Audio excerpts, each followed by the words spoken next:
Hey there everyone, we are back today talking about comics, but this is something different. This isn't something that I normally talk about. This is entirely a subjective art thing, but I'm gonna title this video something like a single cover shows exactly how far Marvel has fallen in terms of quality. So some of you may be comic collectors or former comic collectors, and especially former Marvel readers. And you may look at an image like this and wonder something is off about it. You might look at it and think it's competent, looks pretty good at first glance. And then you think about it and you realize, nah, it's not. So let's get into this. Let me give you my reasoning for this. First, this is the cover for the latest Captain Marvel comic. It's Captain Marvel number 4. On the cover is Rogue and Captain Marvel. So what we have here is a kind of situation where they're fighting in the air, they're flying, and you have a certain flow to this. So you can see you have this. This is their eyesight, locked. Good enough. It's good. It's directly connected. You can see where they're looking. Both of the eyes match up the same way. I won't draw the second line. But we have this. It's all right. And then we have this. So here's the flow. Here's where your eyes should be going. Everything is pointing towards this direction, right? So her arm is going right to her neck. That's where you should be focusing. All of the focuses should be going towards Captain Marvel's face, which is generally good design because she's the main character of the comic. But again, here is this is the kind of arch of her back. So the arch here is used to show a kind of momentum. It's used to show a kind of action going on. The thing with this is that the arch is not that crazy. It looks more like Captain Marvel is just kind of being held there instead of like being attacked. So you have this thing going on where it should seem dynamic. The Rogue actually looks kind of dynamic, right? She looks like she's jumping towards Captain Marvel. Captain Marvel just looks like she's hanging there. This is further kind of, you can see like Rogue's hair here is moving forward. So she is like attacking, jumping, kind of must be going a little bit flying upwards while choking her, or flying into her from the other side. But you can see the lines here are Rogue's hair. But you have the opposite side where you have Captain Marvel's hair is basically lifelessly hanging. Like here you can see there's a bit of a curve, but these are mostly straight lines. This isn't dynamic. It's just hanging. There's no action here. So Rogue has the action. Captain Marvel has no action. She's kind of lifelessly floating there. This is further kind of set up that way by the way that the background is set up. So here you have this background. It's at an angle, but it's mostly static. You've got mountains in artistic representation are always static. It's something that's adds kind of heavy weight to a picture. You put a mountain at the bottom and it's basically static. Everybody knows mountains don't move. So you have this kind of thing, and the clouds are here just kind of floating around in the background. And you have this kind of faux Kirby crackle going on in the back. But again, this is also, you think like the image should be moving in this kind of direction where it's all towards Captain Marvel here, or in this case it should be coming off of her, I guess. But again, look at this line. So you have this right here. It's kind of a lazy float, and again here another kind of lazy float. So these things are just kind of floating like lightweight clouds in the air. There's not a real kind of dynamism to it. It's not a very energetic. So like another thing here, this part here, this banana hair, no good. It looks like she's holding a white banana octopus on her head. It doesn't look like hair at all. So like this is like a nitpick really, because like whatever, it's stylistic choice, you can say.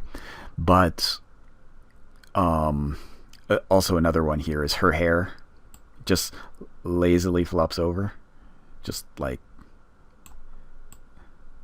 it look at this. It's just like a lazy flop. It's not, there's no action in that. And generally, if you've read something or you've seen the video for drawing comics the Marvel way, you'll notice that this is kind of like the before picture for how they would show pictures of drawing a before the Marvel way and then after the Marvel way. So think of it this way, because I haven't mentioned this so far, but this cover is an homage to a previous X-Men cover, and I have that cover. So X-Men 269 is this cover with Ms. Marvel fighting Rogue. And let's look at this one. This one, quite different. So, again, you've got this line. Everything is going towards Rogue's face. So you have all these lines. Very dynamic here. The hair also, much more dynamic. It's much more flowing, much more action going on with this hair. It looks like there's wind whipping through it. It's crazy.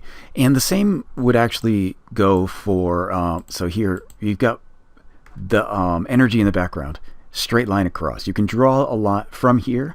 You can kind of infer the line, and it curves right into Rogue's face. So you've got this energy. It's coming, right? It's got a real Kirby crackle with the black dots. Continuing on, you've got the background. So here's this line I drew in down here on the clouds. You can see there's mountains at the bottom, but they're barely visible. And what is visible above them is dynamic clouds. These clouds don't look like they're floating there. They're full of lines. They're full of like extended action. So what this does is it gives the image much more dynamism. And as I was mentioning earlier with the bend of Captain Marvel's back in the previous one, look at the bend for Rogue's back in this. She's bent way back. It looks like there's a real force pushing her back. It's unnaturally bent back in the way that like it would be if someone was attacking you. Someone is pushing you way back. So you can tell on her face. You can tell by her hair also. There is an action there. Rogue doesn't look like she's just floating there being like kind of choked by someone. Rogue looks like she's actually being choked in the air with kind of a dynamic action going on here. So it's really a kind of, a different way to look at the way these comic covers are. And what I want to do is, now that I've shown you how these look separately, I want to put them together and show you, keep in mind the things I've said while you're looking at these. So look at these covers. What cover is more appealing? So which one looks like there's going to be some crazy action? Which one looks like it's going to be a knockdown, drag-out fight? Which one looks like it's going to be kind of something awesome going on? I guarantee you, everyone is going to say X-Men 269 over Captain Marvel number 4 here on the right. The only thing, the positive things I can say about the Captain Marvel one, the coloring is nice. It's very bright. It's, yeah, I mean, like, it's kind of, a little rough with the amount of yellow, in terms of like how everything is kind of yellow. See, what the X-Men cover does really well is makes the background a kind of neutral color that allows the colors of the characters to pop. Whereas this one kind of, the clouds are yellow, the mountains are kind of a yellow greenish hue, and they kind of go down to a reddish hue. But the problem is that Captain Marvel's hair is yellow, her energy is yellow, her little, you know, flare here is yellow. Even her skin is kind of a shade. Both of their skins really are a shade of yellow. So when you look at the X-Men cover, you have, you know, a very stark difference between the skin of Rogue and the background. The colors of Rogue's and Ms. Marvel's uniforms and each other first, and the backgrounds, but also you've got this kind of primary color action going on here. So you've got the red and the blue and the yellow, and then you have this in between the yellow and the blue is a green. It's actually quite clever. In this case, you have none of that. It's nothing like the. I mean, you have the reds and the yellows and the blues, but that's because it's her basic colors, right? But there's no kind of play between them. There's no like crossover here. You don't actually have the kind of mix match of them. And another thing with this is that if you look at her hand here, look at her hand in this hair. It looks like it's in there. It's like pulling hair. It's doing something. You know, they're really battling here.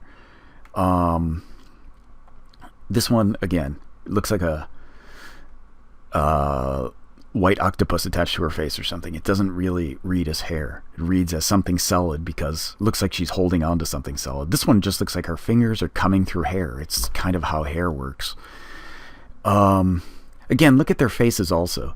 This one, obviously, it's kind of a zombie face, but the scream is like quite pronounced. Like, it's very angry. It looks like, you know, murder on her mind. And this one, she looks angry, cartoony angry, but angry. Whereas in this case, Rogue looks like she's being choked. Her eyes are like a little bit slit up. She looks like she's actually like losing her breath, right? She's fighting. She's struggling. In this case, it just looks like Captain Marvel's like kind of angry. It doesn't really give you the sense that she's in any trouble at all. Her arm here, look at this. Like, her hand is like basically lightly placed over her arm, and kind of, I don't it's kind of weird actually, because like her other arm is over here, but it's kind of overlapping the thumb on the other arm for some reason. But look at this one. This one looks like she's grabbed on, like she's actually trying to pull her arm off and pull her hair back so she's not choking her. It's really a different kind of dynamic level. It's a different kind of image altogether.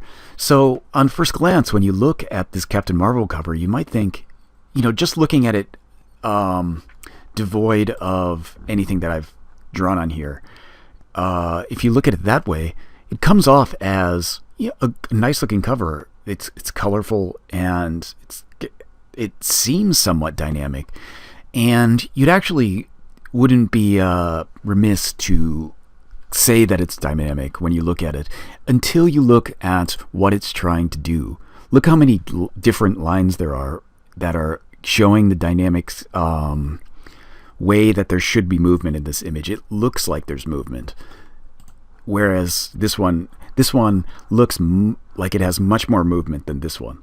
Even in this one, the energy is like moving towards Rogue. In this one, it just kind of looks like it's lazily floating off of Captain Marvel. It's not even a thing. So I hope that gives you guys a good look at, for me, this is like a kind of endemic thing for Marvel recently. Marvel has, in my opinion, dropped off quite a bit in terms of quality, and not just writing, but writing also, but art as well. So the amount of Marvel comics I read now are quite low.